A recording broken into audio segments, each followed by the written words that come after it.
আমি এখনো মনে করি যদি এই আগামী ফেব্রুয়ারিতে বাংলাদেশে জাতীয় নির্বাচন হয় তাহলে সেটা হবে একটা অলৌকিক ব্যাপার। নির্বাচন হবার লক্ষণ আমরা দেখছি না, আমি দেখছি না। আমার কাছে মনে হচ্ছে নির্বাচন হয়তো হবে না, তবে আমি এই ব্যাপারে ভুল প্রমাণিত হলে সবচেয়ে বেশি খুশি হব। কাতারে বাংলাদেশ বিরোধী ষড়যন্ত্র হচ্ছে এবং ষড়যন্ত্রের মূল নায়ক হচ্ছেন ডক্টর খলিলুর রহমান, যিনি বাংলাদেশের ন্যাশনাল সিকিউরিটি অ্যাডভাইজার। কেন এটা বলছি? উনি নভেম্বরের 19 তারিখ থেকে 21 তারিখ পর্যন্ত দিল্লিতে ছিলেন, যেটা আমরা জানি তিনি ভারতের ন্যাশনাল সিকিউরিটি অ্যাডভাইজার অজিত দোভালের সঙ্গে তার আমন্ত্রণে কথা বলতে গিয়েছিলেন কলম্বো সিকিউরিটি কনক্লেভে। না গেলেও চলত, বিশেষ করে এই অজিত দোভাল যখন খলিলুর রহমানকে এপ্রিল মাসে ব্যাংককে বিমস্টেক কনফারেন্সে খুবই অপমানজনক কথাবার্তা বলেছিলেন এবং নরেন্দ্র মোদী ও ইউনূসকে কোনো রেখে ঢেকে কথা বলেননি, খুব অপমানের সঙ্গে কথা বলেছেন। তাই আমি যেটা দেখছি 2 আর 2 4 হয়ে যায় যে ভারত কোনোভাবেই চায় না বাংলাদেশে একটা নির্বাচন হোক বা আওয়ামী লীগ ছাড়া অন্য কোনো দল বা শক্তি বাংলাদেশে নির্বাচিত হয়ে ক্ষমতায় আসুক, এটা ভারত চায় না। এবং এ ব্যাপারে আমার বলতে কোনো দ্বিধা নেই। ডক্টর খলিলুর রহমান, যিনি কট্টর মার্কিনপন্থী, মার্কিন পাসপোর্টধারী, তিনি নভেম্বর মাসের 25 তারিখে কাতারের রাজধানী দোহাতে গেলেন এবং দোহাতে গিয়ে তিনি মার্কিন যুক্তরাষ্ট্র, ভারত এবং কাতারের সিকিউরিটি অ্যানালিস্টদের সঙ্গে কথাবার্তা বললেন। অজিত দোভাল সেখানেও ছিলেন, আমেরিকার প্রতিনিধিরাও সেখানে ছিলেন। সেখানে তারা যে কথাই বলে থাকুন, দেশে কোনো পার্লামেন্ট নাই, তো দেশে খবরের কাগজ আছে।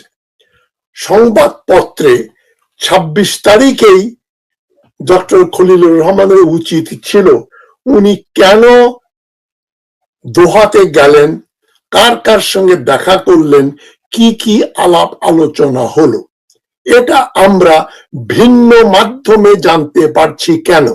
তার মানে ইউনূস সরকার একটা রাখ ঢাক ব্যাপার ঘটাচ্ছে। তারা চায় না বাংলাদেশের জনগণ জানুক পর্দার আড়ালে এই কোমর ভাঙা ইউনূস সরকার কি করছেন, এবং তাদের যে নির্বাচন দেবার আদৌ ইচ্ছা নাই সেটা ক্রমান্বয়ে কিন্তু সামনে আসছে। এখন ডিসেম্বর মাসের কবে বলছে 11 তারিখ বা 14-15 তারিখের ভেতরেই নির্বাচনের তফসিল ঘোষণা হবে। তারপর ডিসেম্বরে যদি হয়, জানুয়ারি ফেব্রুয়ারি 1.5 মাসের ভিতরে নির্বাচন হবে বা 2 মাসের কম সময়ে। এটা মেনে নিতে আমার অসুবিধা হচ্ছে। যারা অভিজ্ঞ পর্যালোচক তারা বলছেন নির্বাচন পেছানোর সমূহ সম্ভাবনা রয়েছে। কাতারে ওটাই আলোচনা হয়েছে এবং কাতারে যে আলোচনা হয়েছে, ভারতীয় এবং মার্কিন প্রতিনিধি বাংলাদেশের উপর চাপ সৃষ্টি করছে। এটা নিয়ে কিন্তু আমি গত ভিডিওতে একটু রেফারেন্স দিয়েছিলাম। আজকে এই ব্যাপারে একটু খোলামেলা ভাবে আরো একটু বেশি কথা বলতে চাই, একটু ধৈর্য ধরে শোনেন। তবে বাংলাদেশের আসন্ন নির্বাচন যদি হয়, এখন আর শুধুই দেশের অভ্যন্তরীণ ব্যাপার নয়। দোহায় অনুষ্ঠিত গোপন বৈঠক কাতারের সাবেক ইন্টেলিজেন্স প্রধান আল খুলাইফি, ভারতের national security adviser Ajit Doval এবং যুক্তরাষ্ট্রের উচ্চ পর্যায়ের কর্মকর্তার উপস্থিতিতে যে আলোচনা হয়েছে সেটা কিন্তু খুবই আশঙ্কাজনক। বাংলাদেশের রাজনৈতিক ভবিষ্যৎ কি এখন বিদেশিদের দর কষাকষির উপর নির্ভর করে, বিদেশিরা নিয়ন্ত্রণ করবে। আমরা তাই দেখছি কিন্তু যে বাংলাদেশের নির্বাচন মাথা ব্যথা ভারতের, মার্কিন যুক্তরাষ্ট্রের আর কাতারের। কেন? তো আমরা দেখব এই ঘটনায় বাংলাদেশের জন্য কি সুযোগ আর কি ধরনের আশঙ্কা তৈরি হতে পারে।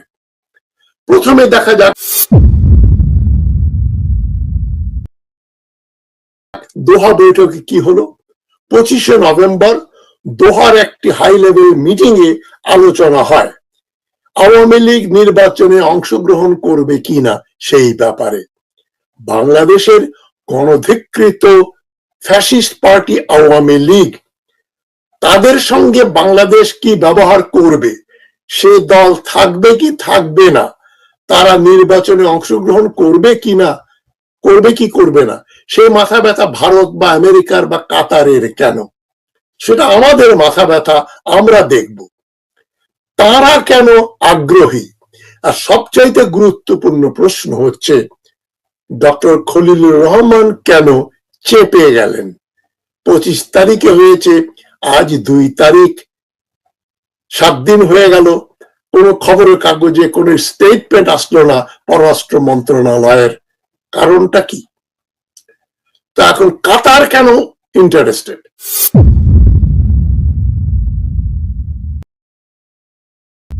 কাতার বাংলাদেশে এলএনজি গ্যাস সাপ্লাই করতে চায়, তারাই একমাত্র দেশ হবে যারা সাপ্লাই করতে চায়, আর কাছে যেন বাংলাদেশ গ্যাস না কেনে। এবং বাংলাদেশের শ্রম বাজার নিয়েও তাদের ইন্টারেস্ট রয়েছে। এবং কাতার দক্ষিণ এশিয়ায় তার কৌশলগত প্রভাব বিস্তার করতে চায়। ছোট দেশ কিন্তু অনেক টাকা, টাকার জোরে তারা সর্বত্র জিওপলিটিক্যাল নতুন ক্যালকুলেশন করছে। কাতার কি করবে না করবে, এবং আশেপাশে ছোট দেশগুলোকে কাতার নিয়ন্ত্রণ করতে চায় ব্যবসা বাণিজ্যের মাধ্যমে। তাদের কাছ থেকে শ্রমিক নেব, তাদের কাছে বিনিময়ে আমাদের কাছ থেকে লিকুইড গ্যাস কিনতে হবে ইত্যাদি। এদিকে কাতারের সঙ্গে কিন্তু যুক্তরাষ্ট্রের খুবই ভালো সম্পর্ক রয়েছে। কাতারে ইদানিং ইসরায়েল বোমা বর্ষণ করলো, তাতে কিছু হলো না। কাতার আবার আমেরিকার একটা ঘাঁটি রয়েছে, বিরাট ঘাঁটি, নৌ ঘাঁটি এবং বিমান ঘাঁটি। সুতরাং কাতার পুরোপুরি আমেরিকার পকেটে, ইসরায়েলের পকেটে। তাদের সেখানে বসে আলোচনা করতে গেলেন আমাদের খলিলুর রহমান, আমরা জানলাম না, শুনলাম অন্য মাধ্যমে। বাংলাদেশে আমরা শুনলাম না কেন উনি গিয়েছিলেন। এবং তাদের লক্ষ্য কি? বলছে আমরা বাংলাদেশে স্টেবিলিটি চাই, একটা ইনক্লুসিভ নির্বাচন চাই, এবং একটা ঝুঁকি মুক্ত রাজনৈতিক ব্যবস্থা দেখতে চায়। তার মানে হাসিনার মতো সরকার, যেটা তাদের জন্য কোনো ঝুঁকিপূর্ণ ছিল না, ধরনের সরকার চান তারা। আর যুক্তরাষ্ট্র কি চায়? বাংলাদেশকে ইন্দো প্যাসিফিক স্ট্র্যাটেজির অংশ করতে। মানে আমেরিকার যে বার্মা অ্যাক্ট, যেটা তারা বার্মাতে তাদের আধিপত্য স্থাপন করবে এবং বাংলাদেশকে ব্যবহার করবে চীনের বিরুদ্ধে, মিয়ানমারের যে সরকার তার বিরুদ্ধে। মিয়ানমার আর্মিকে তারা সুসংহত করবে চীনকে দুর্বল করার জন্য। চীন যাতে বঙ্গোপসাগরে ব্যবসা বাণিজ্য করার সুযোগ না পায়, আসতে না পারে। এটা কালকেও আমি বলেছি। আর ভারত কি চায়? উত্তর পূর্ব সীমান্ত ও আঞ্চলিক নিরাপত্তায় বাংলাদেশের সহযোগিতা নিশ্চিত করতে। ভারত ইতিমধ্যে দোহা তুলেছে যে বাংলাদেশে আবার ইসলামিস্ট সন্ত্রাসীবাদ মাথা চাড়া দিয়ে উঠছে, চট্টগ্রামে এবং রংপুরে। আমাদের কাছে এ ধরনের কোনো তথ্য নেই। সুতরাং এটা কেবল নির্বাচন নয়, এটা দক্ষিণ এশিয়ায় ক্ষমতার ভারসাম্যের লড়াই, এবং বাংলাদেশকে তারা একটা দাবার ঘুঁটি হিসাবে ব্যবহার করতে চাচ্ছে। তবে এখন সবচেয়ে গুরুত্বপূর্ণ অংশ, যেটা বাংলাদেশের জন্য সম্ভাব্য থ্রেট, সেটা কি? বিদেশি আলোচনায় নির্ধারণ হচ্ছে বাংলাদেশের নির্বাচন কবে, কিভাবে এবং কারা করবে। পুরো নির্বাচনটা তারা তাদের আয়ত্তে নিতে চাচ্ছে। এবং এই সিদ্ধান্ত তারা নেবে, বাংলাদেশ নয়, ইউনূস সরকার নয়। তারা, আমেরিকা, ভারত এবং কাতার মিলে বাংলাদেশে কবে কিভাবে নির্বাচন হবে নীতি নির্ধারণ করবে, তারা নিরাপত্তার বিষয়ে আলোচনা করবে, তারা অর্থনীতির ব্যাপারে আলোচনা করবে, তারা সবকিছুতে বিদেশি শর্ত বসাতে চাচ্ছে। তারা এটা করো, নইলে তোমাদের বিরুদ্ধে এই জায়গায় নিষেধাজ্ঞা আনবো, তোমাদের অর্থনীতি ক্ষতিগ্রস্ত হবে, তোমাদের নিরাপত্তা ক্ষতিগ্রস্ত হবে। সুতরাং তোমরা যাই করো আমাদের সঙ্গে কথা বলে করো। কারণ মার্কিন জোট বনাম চীন, এই নতুন ঠান্ডা যুদ্ধ, কোল্ড ওয়ার, স্নায়ু যুদ্ধের অংশ হিসাবে তারা বাংলাদেশকে চীনের কাছ থেকে সরিয়ে মার্কিন যুক্তরাষ্ট্র এবং ভারতের দিকে নেয়ার চেষ্টা করছে। ফলটা কি? কূটনৈতিক উত্তেজনা আর ষড়যন্ত্র, এমনকি বাণিজ্য বিনিয়োগের চাপও তৈরি করছে তারা। তো বাংলাদেশ আবারও পরিণত হতে পারে নতুন ভূ রাজনৈতিক খেলার মাঠে বা দাবার ছকে একটা ছোট্ট ঘুঁটি। সুতরাং অভ্যন্তরীণ রাজনীতিতে বিদেশি প্রেসার, এটাই হচ্ছে মূল থ্রাস্ট। বিদেশিরা প্রেসার দিচ্ছে আর বিদেশিদের সঙ্গে সহযোগিতা করছেন ডক্টর ইউনূসের মার্কিনপন্থী যে security adviser doctor Khalilur Rahman. তার মানে আমরা ডক্টর ইউনূসকে দায়ী করতে পারি প্রত্যক্ষ ভাবেই, কেননা তিনি আবার আমেরিকা থেকে ডক্টর আলী রিয়াজকে নিয়ে আসছেন তার বিশেষ সহকারী হিসাবে। এই মার্কিন পন্থীরা এখন ঢুকছে বাংলাদেশের ভেতরে এবং এরপরে জেনারেল ওয়াকারদের মাধ্যমে ভারতপন্থীরা ঢুকবে। বাংলাদেশের অবস্থা হবে একটা যুদ্ধক্ষেত্র, লেজে গবরে একটা অবস্থা হবে। আরাকানে আমরা সৈন্য পাঠাবো, আরাকান আর্মি সহযোগিতা করব চীনের বিরুদ্ধে এবং মিয়ানমার সরকারের বিরুদ্ধে বাংলাদেশ যুদ্ধ করবে। খলিলুর রহমান বলেছেন যে আমরা মিয়ানমারের ওই অঞ্চলে জনগণের সিভিল রাইটস, তাদের আত্ম অধিকারের জন্য আমরা যুদ্ধ করব, সহযোগিতা করব। তারা বাংলাদেশে আসবে, বাংলাদেশিরা সেখানে যাবে, আরাকান আর্মির সঙ্গে কাজ করবে। তার মানে সরাসরি চীনের বিরুদ্ধে বাংলাদেশকে ব্যবহার করার একটা অপচেষ্টা। সুতরাং এর ফলে রাজনৈতিক বিভাজন আরো বাড়বে এবং ডিপ স্টেট নেগোসিয়েশন বাংলাদেশের নতুন নরমাল হয়ে যেতে পারে। পুলিশ, সেনাবাহিনী, ব্যুরোক্রেসি এদেরকে নিয়ে তারা একটা খেলা খেলবে এবং জনগণ সেখানে অন্ধকারে থাকবে। দোহা বৈঠকে রোহিঙ্গা ইস্যু আসছে, রোহিঙ্গাদের কি করা হবে না করা হবে আন্তর্জাতিক দর দামের মাধ্যমে।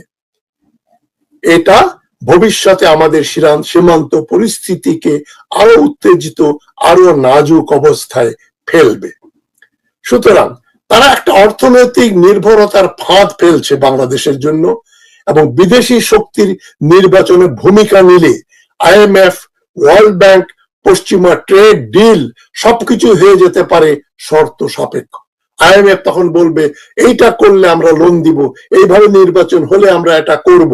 তার মানে বাংলাদেশকে কোণঠাসা করে, ঋণগ্রস্ত করে চীনের কাছ থেকে সরিয়ে এনে আইএমএফ, ওয়ার্ল্ড ব্যাংক এবং পশ্চিমা পুঁজি বাংলাদেশের ভিতরে ঢুকে পড়বে এবং ভারত তার সহযোগী রাষ্ট্র হিসেবে কাজ করবে। এক কথায় বাংলাদেশের অর্থনৈতিক স্বাধীনতাকে ঝুঁকির মধ্যে ফেলবে এই যে কাতারে যেটা হলো ভারত, মার্কিন যুক্তরাষ্ট্রের এবং কাতারের ষড়যন্ত্র। সুতরাং আন্তর্জাতিক নজরদারি নির্বাচনকে তুলনামূলকভাবে শান্তিপূর্ণ করতে পারে যদি আমরা তাদের কথা মতো চলি। তবে দোহা, দিল্লি, ওয়াশিংটন কেন বাংলাদেশে নির্বাচন হবে, কারা নির্বাচন করবে সেটা সিদ্ধান্ত নেবে বাংলাদেশ। আওয়ামী লীগকে আমরা নিষিদ্ধ করব, নির্বাচনে আনবো, এই ধরনের পূর্ব শর্ত তারা কেন দিচ্ছে? ভারতীয় নৌবাহিনীর প্রধানও কিন্তু পরোক্ষভাবে ওই কথাই বলছেন, নির্বাচন এখনো হয় নাই, তবে নির্বাচন হলে আমরা মনে করি বাংলাদেশ আবার আগে যেমন ছিল সেখানে ফিরে যাবে। তার মানে ভারতের দাসত্ব বরণ করবে। একটা আওয়ামী পন্থী বা ভারতপন্থী সরকার এখানে প্রতিষ্ঠিত হবে। আমি আপনাদের কাছে প্রশ্ন করছি, ব্যাপারটা খুবই গুরুত্বপূর্ণ, কঠিন। আপনারা কি মনে করেন বিদেশি কূটনৈতিক চাপ বাংলাদেশের জন্য ভালো, নাকি এটি ভবিষ্যতে আরো বড় সংকট তৈরি করবে? মার্কিন যুক্তরাষ্ট্র, ভারত কি আমাদের বন্ধু? এই ব্যাপারটা আপনাদের জিজ্ঞেস করতে হবে এবং উত্তর আপনারাই বের করবেন, আপনারাই পাবেন।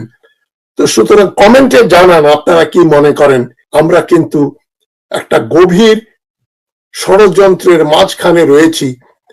সেজন্যই প্রথমেই বলেছি ফেব্রুয়ারি মাসে নির্বাচন হবে বলে আমার আশঙ্কা আছে। হলে এটা একটা অলৌকিক ব্যাপার হবে। তবে এই অলৌকিক ব্যাপারটা যেন ঘটে জনগণের শক্তির দ্বারা, কারণ হাসিনাকে উৎখাত করা হবে, এটা একটা অলৌকিক ব্যাপার ছিল।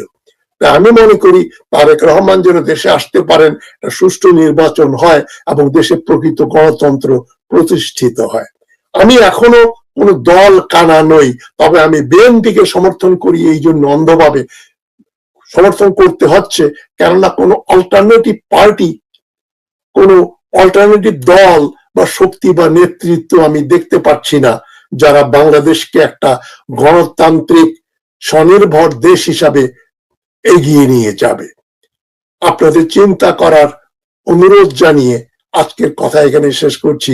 আপনারা প্রশ্ন করেন তাহলে সঠিক উত্তর পেয়ে যাবেন। ক্রিটিক্যাল থিঙ্কিং করেন। কে কি বললো, আমি কি বললাম সেটা গুরুত্বপূর্ণ ব্যাপার না।